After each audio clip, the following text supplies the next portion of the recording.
Assalamualaikum warahmatullahi wabarakatuh.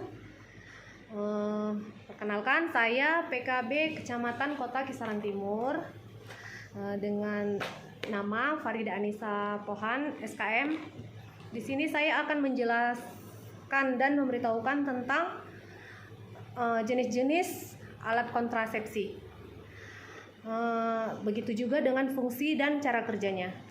Yang pertama yaitu implan. Implan merupakan alat kontrasepsi jangka panjang yang mengandung hormon yang diletakkan di bawah kulit lengan atas yang terdiri dari batang atau kapsul lunak yang elastis dan aman. Tetapi ini tidak permanen dan dapat mencegah terjadinya kehamilan. Cara kerjanya yaitu dia bentuknya seperti ini.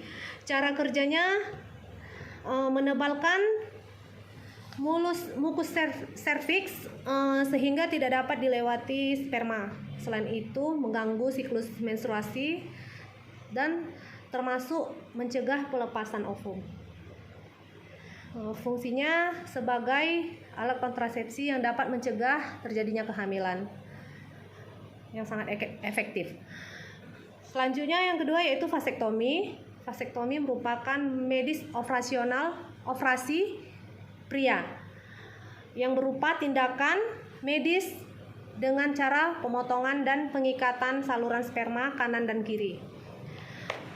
Pemotongan dan pengikatan ini cara kerjanya, pemotongan dan pengikatan saluran sperma menyebabkan cairan mani yang keluar tidak lagi mengandung sel sperma.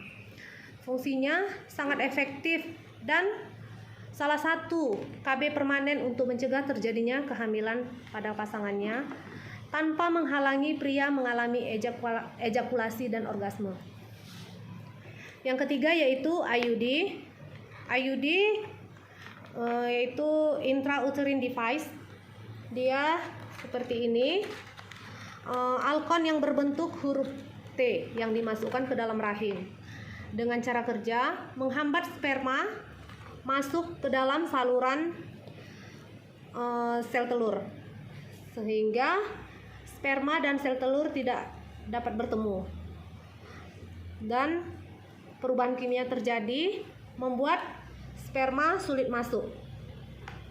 Fungsinya yaitu sebagai alkon yang sangat efektif untuk mencegah kehamilan hingga 99% dan menurunkan resiko terjadinya kehamilan di luar kandungan. Selanjutnya yaitu tubektomi. Tubektomi merupakan medis operasi untuk wanita. Cara kerjanya itu mencegah pertemuan sperma dengan sel telur dengan jumlah menutup kedua saluran telur sehingga sel telur tidak dapat dibuahi sperma dan tidak terjadi kehamilan. Fungsinya sangat efektif sampai mencapai 99,5% sebagai pencegah kehamilan dan cocok bagi pasangan yang memang betul-betul sudah tidak ingin anak lagi. Selanjutnya yaitu yang kelima suntik. Suntik ada dua yaitu suntik kombinasi dan suntik progestin. Cara kerjanya mencegah pelepasan sel telur dari indung tular dan mengentalkan lendir leher rahim sehingga mengganggu pertemuan antara sperma dan sel telur. Fungsi keduanya sangat efektif sehingga sampai mencapai 97% dan dapat mengurangi resiko kanker endometrium dan kehamilan di luar kandungan. Selanjutnya yang keenam yaitu pil.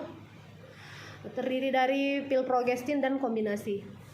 Cara kerjanya sama dengan suntik tadi, mencegah pelepasan sel telur dari indung telur dan mengentalkan lendir leher rahim sehingga dapat mengganggu pertemuan antara sperma dan sel telur. Fungsinya sama yaitu mencegah terjadinya kehamilan yang tingkat keefektivitasannya mencapai 92%. Yang ketujuh itu kondom.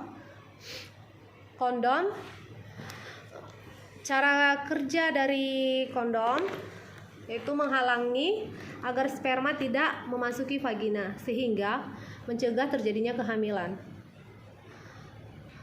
dan menghalangi masuknya bakteri, virus, atau jamur masuk ke vagina sehingga mencegah permukaan vagina terkena infeksi menular seksual dan HIV. Bentuknya seperti ini yang terbuat dari lateks. Terakhir yaitu MAL, metode amenorrhea laktasi. Cara kerjanya yaitu dengan menyusui, merangsang peningkatan hormon prolaktin, di mana hormon tersebut dari indung telur dan mengentalkan lendir leher rahim sehingga dapat mengganggu pertumbuhan antara sperma dan sel telur. Fungsinya sama, yaitu mencegah terjadinya kehamilan yang tingkat keefektivitasannya mencapai 92%. Yang ketujuh yaitu kondom. Cara kerja dari kondom yaitu menghalangi agar sperma tidak memasuki vagina sehingga mencegah terjadinya kehamilan, dan menghalangi masuknya bakteri, virus, atau jamur masuk ke vagina sehingga mencegah permukaan vagina terkena infeksi menular seksual dan HIV. Bentuknya seperti ini yang terbuat dari lateks.